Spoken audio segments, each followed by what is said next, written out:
एक मित्र ने ईमेल से सवाल भेजा है कि 80 वर्ष उनकी उम्र हो गई है, विपश्यना ध्यान साधना लंबे समय से कर रहे हैं, अभी भी नियमित करते हैं, और क्या मार्गदर्शन है ताकि इस जीवन से विदा हों तो पूर्ण मुक्ति प्राप्त करके विदा हों। एक बात स्मरण रखना, विपश्यना का शाब्दिक अर्थ होता है दृष्टा भाव, साक्षी भाव, पलट कर देखना। तो सारे प्रकार के योगाभ्यास का सार सूत्र विपश्यना में है। हम अपनी देह के प्रति, संवेदनाओं के प्रति, सांसों के प्रति, विचारों के प्रति, भावनाओं के प्रति, अस्मिता के प्रति होशपूर्ण हो, उनके दृष्टा बन जाएं, दूर से साक्षी बन के देखें।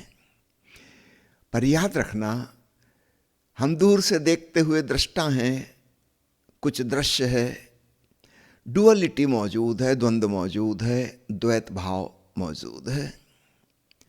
ज्ञाता और ज्ञेय, दृष्टा और दृश्य, ऑब्जर्वर और ऑब्जर्व्ड दो मौजूद हैं। आप अपनी सांसों को आते जाते देख रहे हैं, सांस ऑब्जेक्ट बन गई, आप सब्जेक्ट हैं। अद्वैत की दशा इससे उपलब्ध नहीं हो सकती। संसार में हम बहुत बहुत दिशाओं में अनेक अनेक विषयों पर भटक रहे थे, बड़ा चंचल चित्त था, सब जगह भाग रहा था, बारंबार विषय परिवर्तित हो रहे थे। ध्यान की प्रक्रिया ने हमको द्वैत पे लाके खड़ा कर दिया, बहुत बड़ा काम हो गया। हजारों विषय की बजाय अब एक ही विषय बचा, और एक के संबंध में दृष्टा होना, ज्ञाता होना अत्यंत सुगम है। जब हजारों विषय थे, उसमें तो हमारा दृष्टा भाव कहीं खो ही गया था, हमें पता ही नहीं था कि हम भी हैं। पूरे संसार का पता था, बस अपना होश नहीं था। साक्षी भाव की साधना करते हुए, चाहे विपश्यना से अथवा किसी भी अन्य विधि से, हम अपने पर आए, हमें अपने होने का एहसास हुआ, और अभी किसी ऑब्जेक्ट का भी पता चल रहा है जिसके प्रति हमने दृष्टा भाव साधा है। तो सभी प्रकार के योग, उनका सार सूत्र दृष्टा भाव है। अब इसके आगे क्या है जो हमें अद्वैत में ले जाएगा, क्योंकि मुक्ति तो तभी फलित होगी हम मैं भाव से, उस ज्ञाता भाव से, दृष्टा भाव से भी छूटेंगे। हमारे हजारों बंधन छूट गए, अब आखिरी जंजीर बची है। तो धन्यवाद विपश्यना का देना, लेकिन वहाँ पर बात खत्म नहीं होती। बात तो खत्म वहाँ होगी जहाँ कबीर की तरह हम कह सकें, हेरत हेरत हे सखी रहा कबीर हेराए। जहाँ खोजने वाला खो गया, वरना तब तक अहम मौजूद है, खोजी मौजूद है। अब इस बात को गौर से पकड़ना, सभी प्रकार के ध्यानी साधकों को इस बात का विशेष ख्याल रखना है कि ध्यान साधना हमें उस जगह पहुंचा देगी जहां से अब बस एक आखिरी छलांग है द्वैत से अद्वैत में। अगर हमें उसका ख्याल नहीं है, और अक्सर ख्याल नहीं आता, हम ध्यान साधना को ही सब कुछ समझ लेते हैं, और सालों साल जब उसका अभ्यास हो जाता है तो फिर उसका छोड़ना भी मुश्किल हो जाता है। जिस चीज़ को हमने इतना सपोर्ट किया, समर्थन दिया, संभाला संभाला साधा, अचानक उसको कैसे छोड़ दें। जिस नाव से हम पूरा भवसागर पार करके उस किनारे पहुंच गए, अब उस नाव को कैसे छोड़ दें। पर याद रखना, हम उस किनारे तो पहुंच गए, पर अभी भी हैं हम भवसागर में ही, हम नाव में सवार हैं। उस किनारे के बिल्कुल निकट पहुंचकर भी हम अभी किनारे नहीं लगे, हम नाव में ही बैठे हैं। और नाव से स्वाभाविक हमारा मोह बन गया, लगाव हो गया, इतनी दूर जिसने यात्रा करा दी। तो इस पार अनेक अनेक विषय थे, नाव में बैठकर हम एक विषय पर आ गए, विपस्सना वालों के लिए वह सांस है विषय। निश्चित रूप से हम बहुत लंबी यात्रा करके पहुंच गए उस किनारे, लेकिन हैं हम अभी भी नाव में।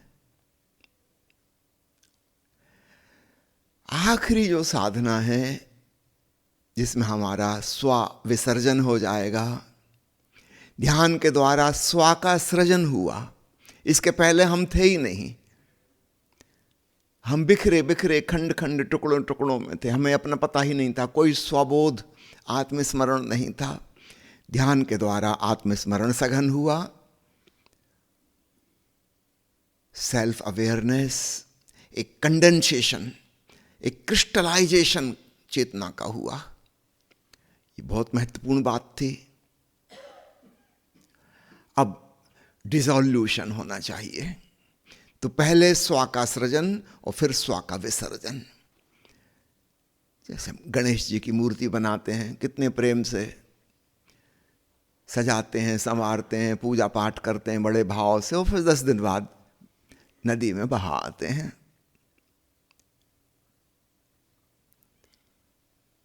हमारा लगाव अगर बहुत ज़्यादा हो जाए और हम मूर्ति को फिर छोड़ें ही ना, तो बड़ी मुश्किल हो जाए। कुछ ऐसा साधना में हो जाता है। तो पहले तो आत्मस्मरण साथ साथ के हम स्व का सृजन करते हैं। सच पूछो तो आत्मा को जन्म देते हैं। इसके पहले तो कोई आत्मा जैसी चीज़ थी नहीं। साधना के द्वारा एक क्रिस्टलाइजेशन हुआ। लेकिन यहाँ बात खत्म नहीं होती।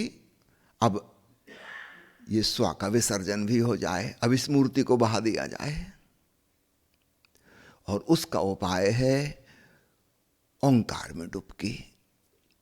ब्रह्म के अनेक अनेक अनुभव हैं, अनेक अनेक आयाम हैं, किंतु जो सर्वाधिक सुगम, सर्वाधिक सरल, अधिकांश लोगों के लिए उपयोगी हो सकता है, वह आयाम है ओंकार श्रवण में डुबकी। सुनते सुनते सुनते हम लौलीन होकर सुने, भाव विभोर होकर भक्ति भाव से सुने। अब दृष्टा भाव नहीं, अब साक्षी भाव नहीं। यद्यपि चूंकि हमने सालों साल दृष्टा भाव को साधा है, उसको छोड़ना इतना आसान नहीं है। लेकिन अगर हमें ख्याल हो कि यह भी छूटना चाहिए, अब मैं इसमें लौलीन हो जाऊं, इसमें समा जाऊं, खो जाऊं, जैसे कोई सरिता सागर से मिल जाए और सागर ही हो जाए, ऐसा केवल प्रेम भाव से संभव है। दृष्टा भाव में, साक्षी भाव में प्रेम भाव नहीं है, और वह दूरी बना के रखेगा। असली योग, असली मिलन प्रेम भाव से हो सकता है। प्रेम में एक आत्मीयता का एहसास होता है, जिससे हमारा लगाव है, उसके संग हम एक महसूस करते हैं। साधारण सांसारिक प्रेम में भी द्वैत भाव घट जाता है, एक आत्मीयता, एकत्व प्रकट होता है। चलो संसार में थोड़ी देर के लिए सही अपनापन लगता है, माना कि छूट छूट जाता है, मगर फिर भी होता तो है, और वही उसका रस है, वही उसका आनंद है। जहाँ दूसरा फिर हमें दूसरा जैसा नहीं लगता, किसी तल पर एकता घटित हो जाती है। इसलिए प्रेम में इतना आनंद है, रस है। हाँ, दुख भी है, विषाद भी है, क्योंकि वह एकता ज़्यादा देर टिकती नहीं। प्रेम के क्षण होते हैं, प्रेम के पल होते हैं, प्रेम के सप्ताह नहीं होते, प्रेम के महीने नहीं होते, प्रेम के साल नहीं होते। कभी कभी लगता है बिल्कुल एक हैं, कभी कभी इसका ठीक उल्टा भी लगता है।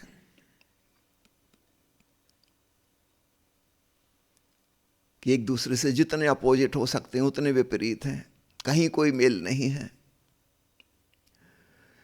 तो साधारण प्रेम में दोनों बातें घटती हैं बारी बारी से।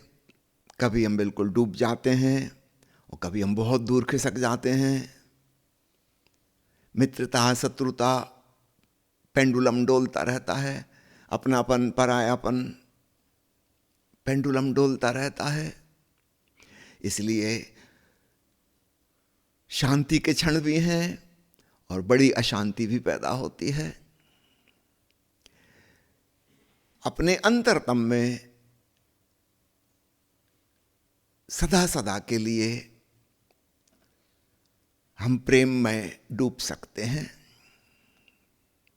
वह परमात्मा के संग ही घटित हो सकता है। तो ब्रह्म के नाद को सुनते सुनते उसके संग एकाकार हो जाना, विलीन हो जाना। तो जो प्रेम हमने संसार में लगाया था उसको ही हम अब प्रभु की ओर लगाएं। संतों ने उसको सुरति कहा है, सुमरन कहा है, नाम स्मरण कहा है।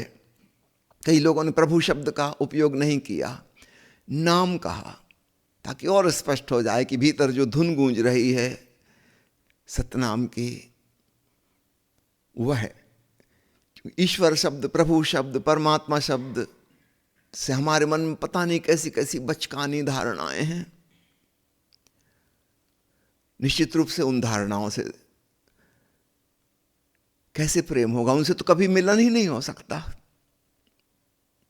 वो तो काल्पनिक बातें हैं, बचकानी बातें हैं। उनके साथ एक होने का तो सवाल ही नहीं। वो तो आपके मन से ही उत्पन्न कल्पना है, उसमें तो कोई वास्तविकता ही नहीं है। नाम में वास्तविकता है।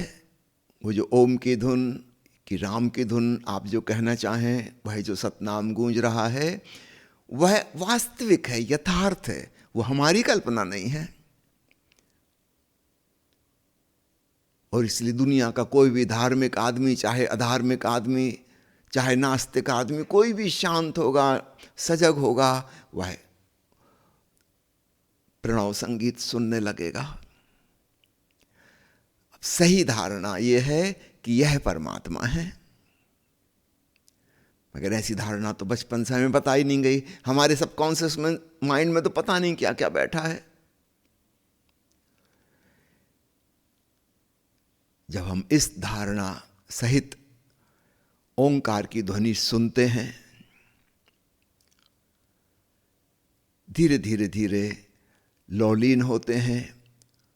और लौलीन होने के लिए क्या करना होगा? वो द्वैत भाव छोड़ना होगा जो हमने सालों साल साधा है। ये प्रेम से घटित होगा, श्रद्धा से घटित होगा, समर्पण से घटित होगा, भक्ति से घटित होगा।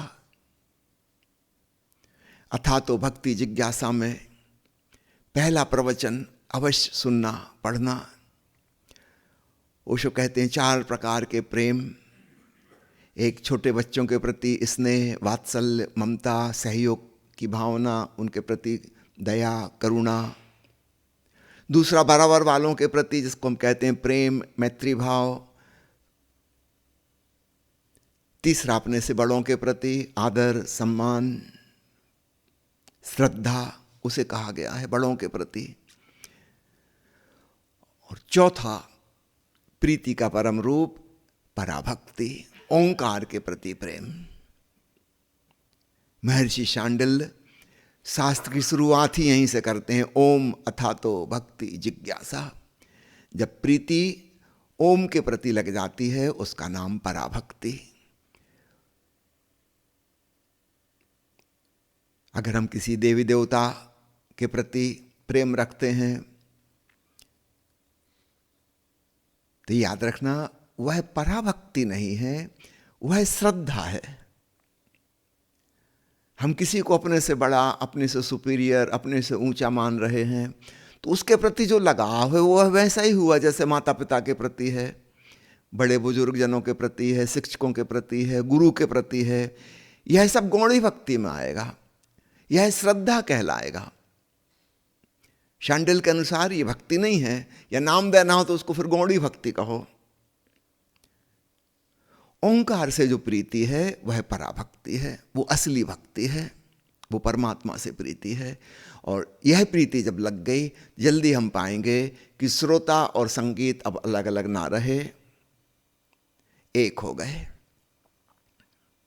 तब अद्वैत फलित होता है, वहां मैं भाव से मुक्ति मिली, जीवन मुक्त हुए। और ऐसा व्यक्ति जब देह त्यागता है वह परम मुक्त हो जाता है। जब तक शरीर में हल्का सा बंधन तो रहेगा, शरीर अपनी प्रकृति के नियमों से चलेगा। जीवन मुक्त हो गए, भीतर से तो मुक्त हो गए, लेकिन ऊपर ऊपर के बंधन अभी हैं, अभी जेल से बाहर नहीं निकले। खबर आ गई है कि आपका छुटकारा तय हो गया है। फिर एक दिन द्वार खुलेंगे कारागृह के, और भीतर का आकाश बाहर का आकाश सब एक हो जाएंगे। तो परा भक्ति के द्वारा परम मुक्ति घटित होती है। भगवान कृष्ण ने गीता में 3 महत्वपूर्ण बातें कही हैं। मृत्यु के क्षण में अगर ऊर्जा आज्ञा चक्र पर हो, हृदय में भक्ति का भाव हो और ओंकार श्रवण में लौलीन हो, ऐसे व्यक्ति को दोबारा जन्म नहीं लेना पड़ता। कृष्ण कहते हैं वह मुझ में समा जाता है, वह मोक्ष को उपलब्ध होता है। 3 शर्तें हैं: भक्ति का भाव, समर्पण का भाव, ओंकार श्रवण में लीनता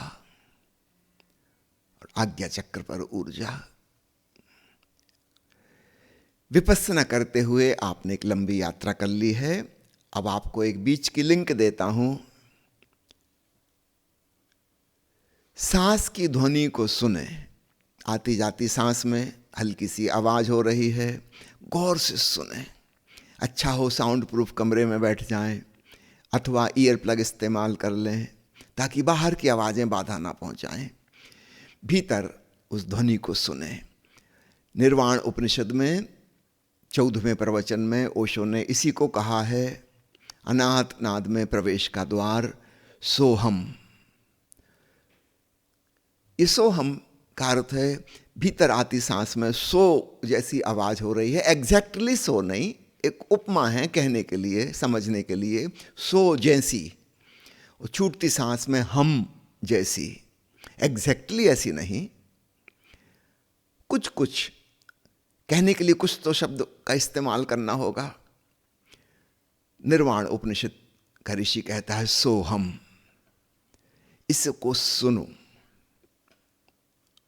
क्या होगा? सुनते सुनते सुनते ओंकार सुनाई देना शुरू हो जाएगा, क्योंकि हम श्रवण के प्रति संवेदनशील हुए।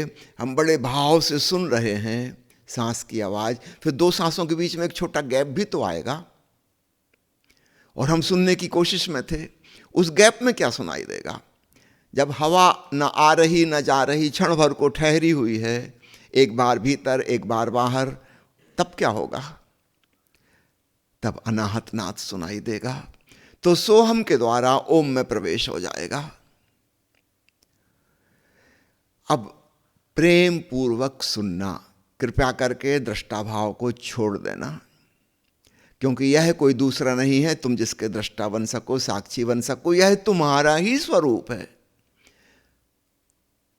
यह तुम ही हो।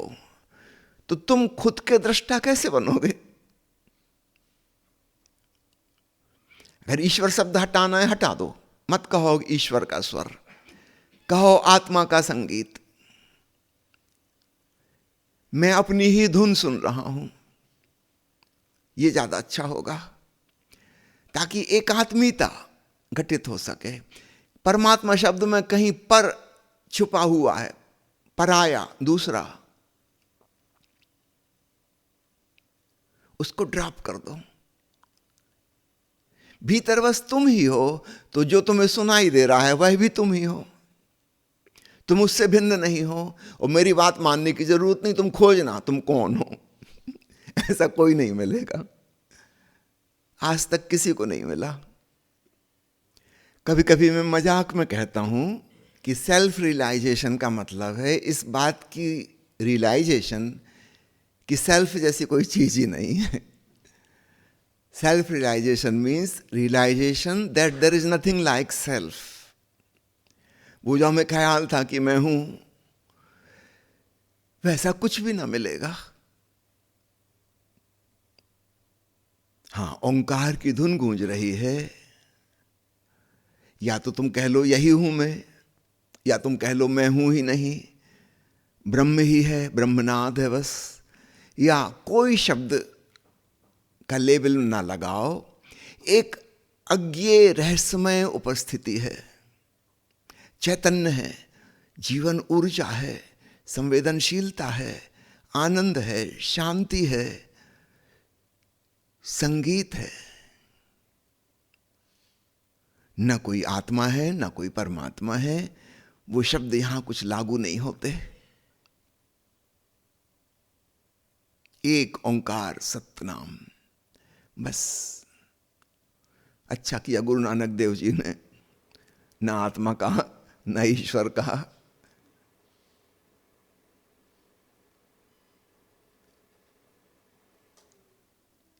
एक वहां अद्वैत घटित हो जाता है। तो विपस्सना अथवा कोई भी ध्यान और योग के प्रयोग जिनका मूल सूत्र साक्षी भाव है, वे हमें बहुत लंबी दूर तक ले आते हैं, लेकिन एक जगह जाके उस नाव से भी हमें उतरना होता है। धन्यवाद सहित, और वहां से अब डूबना शुरू होता है। बड़ी प्रीति और भक्ति के संग तब मुक्ति फलित होती है।